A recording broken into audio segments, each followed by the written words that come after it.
Who do you trust? Really trust, I mean. Take a moment and let that question settle. Think about that person. Maybe it's a spouse, a parent, a lifelong friend. You trust them with your secrets, your fears, your fragile hopes. You know if you call them at 3 a.m., they will answer. You know if you stumble, they will offer a hand. This kind of trust is a precious gift. It's the foundation of our deepest connections. Without it, we are islands, isolated and alone. We were made for connection. Connection needs trust. But even the most dependable person is still, well, a person. They have limits.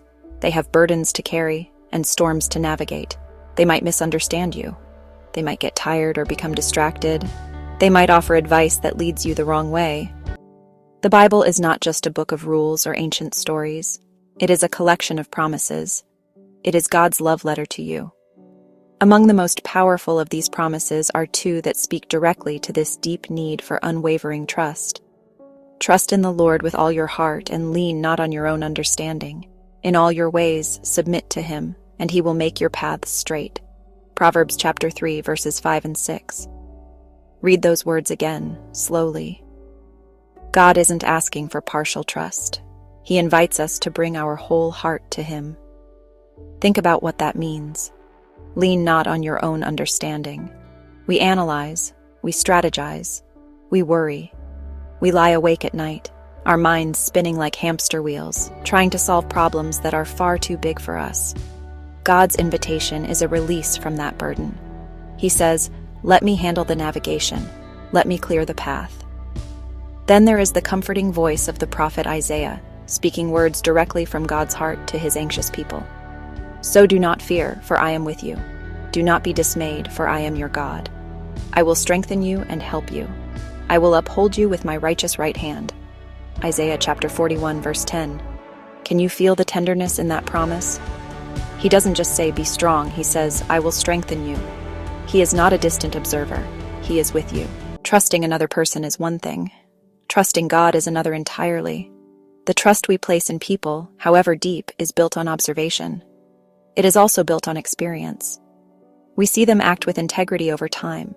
Our confidence in them grows. But it's a confidence that is always in the back of our minds, conditional. We know they are fallible. We know they have limitations. We trust them despite their imperfections. We love them. We rely on them. Our trust is placed in a finite, flawed being, just like ourselves. Trusting God, however, is of a different order altogether. It is not based on trusting a being who is mostly good or usually reliable. It's about placing your faith in perfection itself. God is not just loving.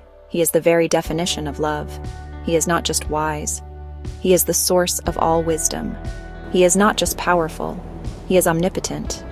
When we trust God, we are not taking a calculated risk. We are leaning on an absolute certainty. His character has no flaws. His knowledge has no gaps.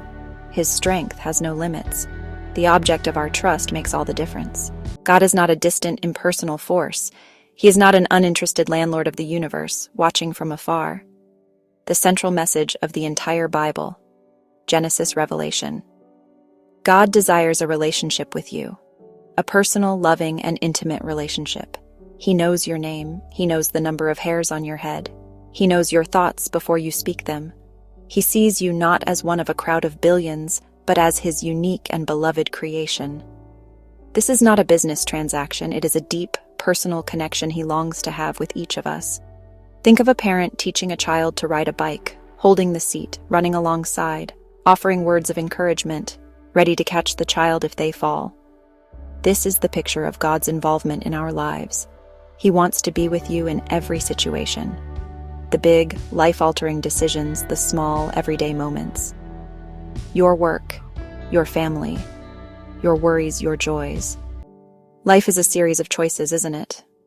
From the small daily decisions of what to eat or what to wear, to the monumental crossroads that define our future. Which career should I pursue? Should I take this job? Is this the person I should marry? How should I raise my children? These questions can be, honestly, overwhelming. We can spend countless hours weighing the pros and cons, making lists and seeking advice from friends.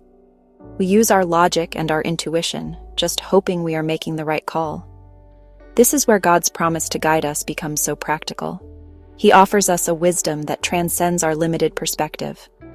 James 1 verse 5 says, "If any of you lacks wisdom, you should ask God, who gives generously to all without finding fault, and it will be given to you." What an incredible promise. God doesn't hoard his wisdom. He gives it generously. It means we do our thinking and planning with him. It's a partnership. We just need to stay close to our guide and trust the compass he provides. Life is not always sunshine and calm seas. Storms will come. The diagnosis arrives unexpectedly. The job is lost. A relationship breaks apart. Grief settles over our hearts like a heavy fog. In these moments, our own strength feels woefully inadequate. The cheerful platitudes of the world ring hollow. We feel vulnerable, exposed, and utterly alone. Our need for someone stronger becomes painfully clear.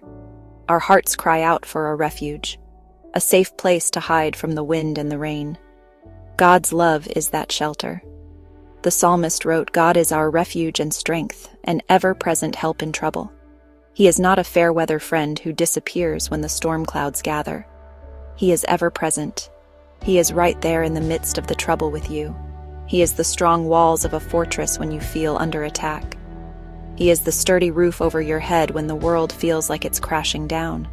His love is not a flimsy umbrella. It is an unbreachable shelter. He invites us to run into his presence and find safety for our weary souls. What does your heart crave most?